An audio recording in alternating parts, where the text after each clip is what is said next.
महारानी की जय हो। बैठिए युवराज। ये देखिए दादी, भारत में किसी ने एक आरटीआई लगाई है। कैसी आरटीआई राजकुमार?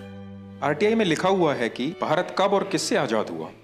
14 अगस्त और 16 अगस्त 1947 को भारत का शासक कौन था? 25 जनवरी और 27 जनवरी 1950 को भारत का शासक कौन था? ब्रिटेन का शासन किस तारीख को भारत से खत्म हुआ?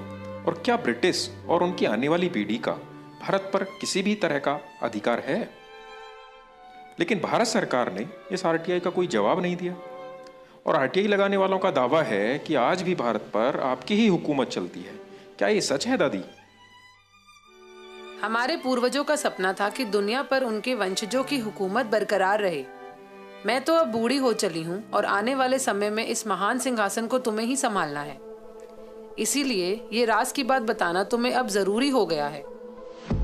बेटा, सच तो ये है कि आज भी भारत, पाकिस्तान, बांग्लादेश, ऑस्ट्रेलिया, दक्षिण अफ्रीका समेत दुनिया के आधे से ज्यादा देश हमारे गुलाम हैं। ऐसा कैसे हो सकता है दादी? भारत और पाकिस्तान को तो हमने 1947 में ही आजाद कर दिया था। बेटा, इसी भ्रम में रखकर ही हमने भारत के लोगों को आज तक गुलाम बना रखा है। उनको ये आजादी देने का नाटक करना उस समय हमारी मजबूरी बन गई थी, जब सुभाष चंद्र बोस ने आजाद हिंद सरकार बना ली थी। इसी कारण से 1946 में भारत में हमारी रॉयल नेवी में भी विद्रोह हो गया था और जनता में 1857 की तरह विद्रोह होने वाला था। तब हमने गुप्त रूप से शासन करना ही ठीक समझा। गुप्त रूप से शासन का मतलब? भारत को हमने 99 साल की लीज पर वहां के अपने ही चमचों को सत्ता संभालने के लिए दिया था, ताकि भारत के लोगों को लगे कि देश आजाद हो गया। लेकिन सही मायने में आधिकारिक रूप से आज भी भारत पर हमारा ही कब्जा है और हमारे ही बनाए हुए कानून चल रहे हैं, जिससे आज भी हम भारत को खुलेआम लूटकर गरीब और लाचार बना रहे हैं। दादी, ये सुनकर खुशी तो बहुत हो रही है, पर यकीन नहीं हो पा रहा।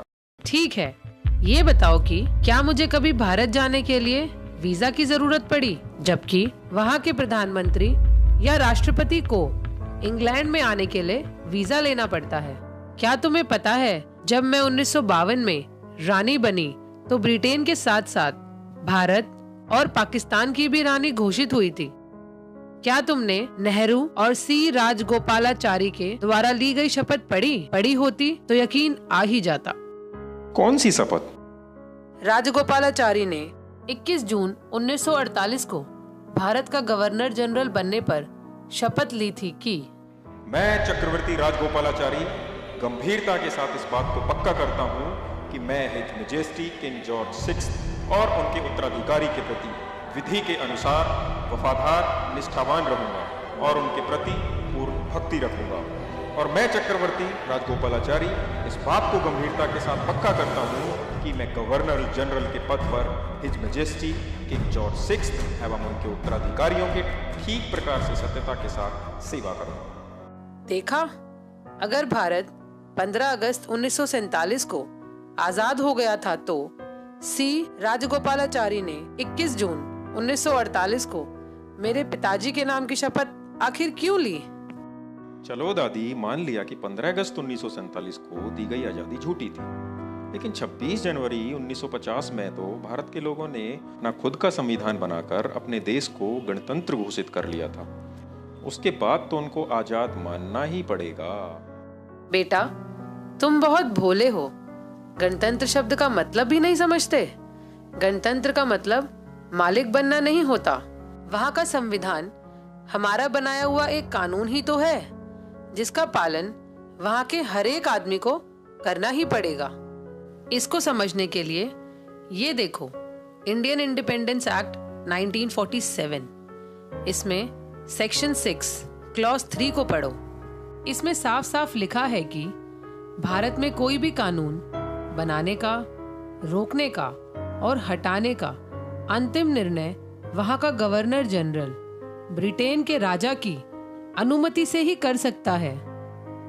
वहाँ का संविधान भी एक कानून ही तो है जिसको हमारी अनुमति से गवर्नर जनरल सी राजगोपालाचारी ने 26 जनवरी 1950 को मान्यता दी थी। इस समझौते के तहत हम जब चाहे 99 साल की लीज और संविधान को रद्द करके भारत में दोबारा से सीधे सीधे शासन कर सकते हैं। इसी बात को भारत सरकार ने भी एक सरकारी दस्तावेज में स्वीकार किया है। कौन सा दस्तावेज? 1953 में रामनारायण द्वारा पूछे गए एक सवाल के जवाब में भारत सरकार ने आधिकारिक रूप से लिखकर भेजा कि ब्रिटिश नेशनैलिटी एक्ट के अंतर्गत भारत का हर व्यक्ति ब्रिटिश कानूनों के अधीन है और यह स्थिति भारत के गणतंत्र होने के बाद भी नहीं बदली है। यानी भारत के लोगों को हम आज भी अपने कानूनों के तहत सजा सुना सकते हैं, चाहे वे भारत का प्रधानमंत्री ही क्यों ना हो। तो क्या दादी, वहां का प्रधानमंत्री लोगों का नहीं बल्कि आपका सेवक है? क्यों तुम्हें नहीं लगता? दिल्ली के बुराड़ी इलाके में जिस जगह मेरे दादा जॉर्ज पंचम का राज तिलक हुआ था, उसी जगह मेरे कहने पर मनमोहन सिंह की सरकार ने कोरोनेशन पार्क बनवाना शुरू किया, जिसमें हमारे दादा परदादा की मूर्तियां और हमारा एक विजय स्तंभ लगा है। और अब मोदी सरकार ने उससे भी ज्यादा हजारों करोड़ों रुपया खर्च कर उस पार्क का निर्माण जल्द से जल्द पूरा करवा दिया। इस तरह भारत के राष्ट्रपति भवन के सामने लगे खंबे पर मेरे सितारे का निशान देख सकते हो, जो कि मेरे मुकुट और छड़ी पर भी है, जिसे मेरी इजाजत बिना भारत में कोई भी हटा नहीं सकता। और अगर भारत के किसी प्रधानमंत्री या राष्ट्रपति ने अपनी माँ का दूध पिया हो तो मेरे उस सितारे के निशान और कोरोनेशन पार्क को हटा कर दिखाए। और आरटीआई के जवाब में अगर भारत के राजपत्र पर यह लिख कर दे दे कि भारत के लोग वहाँ के सर्वोच्च शासक हैं और ब्रिटेन की रानी का भारत पर कोई अधिकार नहीं, तो मैं अपना सिंहासन उस आदमी के लिए खाली कर दूंगी। दादी, वहाँ के लोग इस पार्क और इस नकली आजादी का कोई विरोध नहीं करते? विरोध तो दूर की बात, भारत के गुलाम लोग तो रोजाना जनगण मन गाकर हमारा ही गुणगान करते हैं। दादी, बाकी तो समझ गया, पर उनका राष्ट्रगान हमारा गुणगान कैसे? बताओ ना दादी। जनगण मन के बारे में मैं तुम्हें बाद में बताऊंगी। जी दादी, long live British, long live queen. नमस्कार साथियों, मेरा नाम अंकित है और मैं मुरादाबाद के एक छोटे से गांव से हूं। मैं एक साधारण किसान परिवार से हूं। ये वीडियो अभी आप लोगों ने देखा, हो सकता है कि इस वीडियो की सारी बातें आप लोगों को सच ना लगें, लेकिन साथियों वास्तविकता यही है कि इस वीडियो की एक एक बात सच है। और जिन लाखों लोगों ने इस देश को आज़ाद कराने के लिए अपनी कुर्बानियां दी, उनका सपना आज भी अधूरा का अधूरा है। आज भी ब्रिटेन की रानी का शासन भारत पर होना उन सारे शहीदों का अपमान है। मैं नहीं जानता कि इस देश से ब्रिटेन के शासन का अंत कैसे होगा, लेकिन इसके लिए मैं हर संभव योगदान करने के लिए तैयार हूँ। और मुझे लगता है कि शायद इसी को देशभक्ति कहते हैं। सिर्फ भारत माता की जय बोलने से कोई देशभक्त नहीं हो जाता। जो देश के सम्मान के लिए थोड़ा सा भी योगदान ना कर पाए, वो देशभक्त कहलाने के लायक नहीं होता। साथियों, ये वीडियो तो मात्र एक शुरुआत है। आने वाले वीडियो में हम इससे भी गहरे राजों से पर्दा उठाएंगे। मैं ये जानता हूँ कि देश का मीडिया इन चीजों को आप लोगों तक नहीं पहुंचाएगा, इसलिए केवल अब देश प्रेमियों से ही उम्मीद बची है। अगर आप भी देशभक्त हैं तो नीचे दिए गए नंबर पर एक मिस्ड कॉल दें, जिससे आने वाले समय की वीडियो की जानकारी हम आपको पहुंचा सकें, जिससे ज्यादा लोगों तक ये सच पहुंच सके। मुझे विश्वास है कि जिस दिन भारत के सारे देशभक्त लोग इकट्ठा हो जाएंगे, उस दिन ना सिर्फ भारत से ब्रिटिश शासन का अंत होगा, बल्कि इंग्लैंड की रानी भारत के लोगों के पैरों में गिरकर उनसे माफी मांगेगी। साथियों, जिस दिन भारत आजाद हो जाएगा, उस दिन भारत से गरीबी, बेरोजगारी, भूखमरी, आतंकवाद जैसी समस्याएं खत्म हो जाएंगी और भारत एक बार फिर से विश्व गुरु और समृद्ध भारत बन के खड़ा होगा। इसलिए आपसे उम्मीद है कि आप हमारा सहयोग करेंगे। भारत माता की जय, इंकलाब जिंदाबाद।